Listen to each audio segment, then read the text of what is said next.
Mathematics 10th class की book में से जो यूनिट नंबर 3 है उसका एक इंतहाई अहम क्वेश्चन समझते हैं। ये कुछ इस तरीके से लिखा है, if x and y square varies directly. अगर x और y स्केयर वेरीज डायरेक्टली का मतलब ये है कि इस तरीके से इसको लिखते हैं। इस जगह पर अगर मैं लिख दूँ कि x और y स्केयर ये वेरीज डायरेक्टली यानी कि डायरेक्टली प्रोपोर्शनल है and x is equal to 27, तो x किसके बराबर है? 27 के बराबर है। When y is equal to 4, और जब y 4 के बराबर हो, यानी कि x की वैल्यू कितनी आती है? 27 आती है जब y किसके बराबर हो?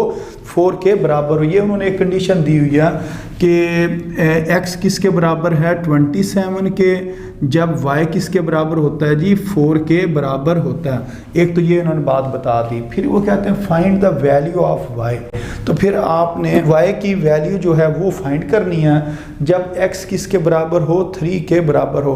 तो सबसे पहले इस वैल्यूज़ जो उन्होंने गिवन दी हुई हैं, जो पहले उन्होंने वैल्यू गिवन दी हुई हैं, इससे हमने k की वैल्यू निकालनी है। तो k की वैल्यू निकाल के फिर उसके बाद हम ये वाली जो कंडीशन है कि y को हमने फाइंड करना, यानी कि दूसरी कंडीशन क्या है कि y की वैल्यू हमने फाइंड करनी है जब x किसके बराबर होगा? 3 के बराबर होगा। तो इसको हम बाद में सॉल्व करेंगे। सबसे पहले इस कंडीशन से हम इस क्वेश्चन को स्टार्ट करते हैं। मसलन ये जिस जगह पर डायरेक्टली प्रोपोर्शनल लिखा हो, इस जगह पर हम लिखते हैं इज इक्वल टू और के, यानी कि ये दो चीज़ें लिखनी होती हैं। डायरेक्टली प्रोपोर्शनल को ख़त्म करके इज इक्वल टू और के लिख देना है, और आगे क्या लिखा हुआ है? वाई स्केयर लिखा हुआ है। तो इसको हमने इक्वेशन नंबर 1 का नाम दे देना है। तो इसी इक्वेशन की मदद से फिर हम जो वो दूसरी जो वो कह रहे हैं ना कि y की वैल्यू फाइंड करें और x किसके बराबर हो? 3 के बराबर हो, तो उसकी y की वैल्यू हम फाइंड कर लेंगे। लेकिन सबसे पहले ये आपने इक्वेशन नंबर 1 बनाई। अब इसके अंदर ये आपने ना x की वैल्यूज़ पुट करनी है। आपने कहना है put x is equal to 27 and y is equal to 4। अच्छा, ये हम क्यों पुट कर रहे हैं? इसके पुट करने का मकसद ये है कि हमने ना k की वैल्यू फाइंड करनी है। तो सबसे पहले k की वैल्यू फाइंड करने के लिए ये हम चीज़ें जो हैं इधर पुट कर देते हैं। x की वैल्यू हम 27 पुट करते हैं, आगे लिखते हैं k, और फिर y की वैल्यू हम ब्रैकेट में लिखेंगे। y किसके बराबर है? 4 के, तो 4 की पावर 2। अब 4 की पावर 2 का मतलब ये होता है कि 4 को आपने 2 टाइम्स लिखना है। 4 मल्टीप्लाई 4, तो 4 मल्टीप्लाई 4 किसके बराबर हो गया?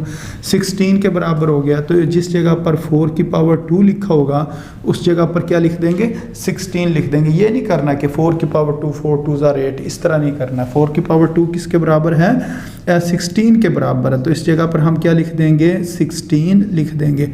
अब हमने k की वैल्यू फाइंड करनी है। तो ये जो 16 इधर मल्टीप्लाई हो रहा है, इसको अगर हम दूसरी तरफ ले जाएं तो इधर आकर डिवाइड हो जाएगा। यहाँ से हमारे पास जो k की वैल्यू है वो कितनी निकल आई? 27 डिवाइडेड बाय 16 निकल आई। उन्होंने क्वेश्चन में कहा नहीं है कि आपने k की वैल्यू फाइंड करनी है, लेकिन उसकी वैल्यू फाइंड करने से पहले अगर हमारे पास k की वैल्यू होगी तब उसकी वैल्यू क्या होनी है? फाइंड होनी है। तो अब ये जो k की वैल्यू है इसको आपने पुट कर देना है किस में? इक्वेशन नंबर 1 में पुट कर देना है, या इसको आप बाद में ही पुट कर लेना। अब आप कहें कि हमने y की वैल्यू फाइंड करनी है जब x किसके बराबर हो? 3 के बराबर हो, और इक्वेशन नंबर 1 इम्प्लाइज डैट कि ये जो इक्वेशन नंबर 1 है इसको मैं दोबारा लिखने लगा हूँ। x बराबर है k इंटू वाई स्केयर। अब हमने y की वैल्यू फाइंड करनी है, तो y की वैल्यू फाइंड करने के लिए हमारे पास x और k की वैल्यू होनी चाहिए।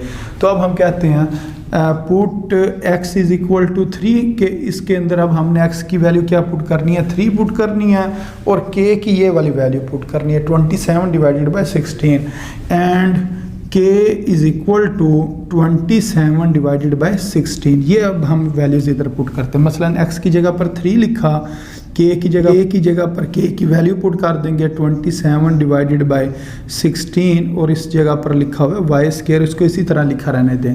ये 16 इधर डिवाइड हो रहा है, इधर आकर मल्टीप्लाई हो जाएगा, और 27 ऊपर लिखा हुआ है तो इधर नीचे आ जाएगा, और ये किसके बराबर होगा? वाई स्केयर के बराबर होगा। अब इसकी हम कटिंग करते हैं। मसलन 3 1 ज़ार 3 और 3 9 ज़ार 27। तो इधर अब हमारे पास जो चीज़ बची है वो बची है जी 16 divided by 9 is equal to y square. अब इसके बाद हमने क्या करना है कि स्केयर रूट ले लेना है, क्योंकि हमने तो y की वैल्यू निकालनी है, y स्केयर की वैल्यू नहीं निकालनी है। तो फिर हमें क्या करना पड़ेगा, taking square root on both side, taking square root कि हम कहेंगे कि हम स्केयर रूट लेने लगे हैं ऑन बोथ साइड, b और स्लैश s का मतलब बोथ साइड। अच्छा, अब 16 divided by 9 is equal to y square, इस साइड पर भी स्केयर रूट ले लेते हैं और इधर भी स्केयर रूट ले लेते हैं। तो ये स्केयर रूट और स्केयर कैंसिल हो जाएगा, इधर y बचेगा। 16 का स्केयर रूट होता है 4 और 9 का स्केयर रूट होता है 3, और ये याद रखना आपने साथ क्या लिखना होता है, प्लस माइनस। तो यहाँ से जो y की वैल्यू हमारे पास आई वो कितनी आ गई, +-4 डिवाइडेड बाय 3 आ गई है। तो उम्मीद है आपको इस क्वेश्चन की समझ आ गई होगी कि इस क्वेश्चन को किस तरीके से सॉल्व करना था।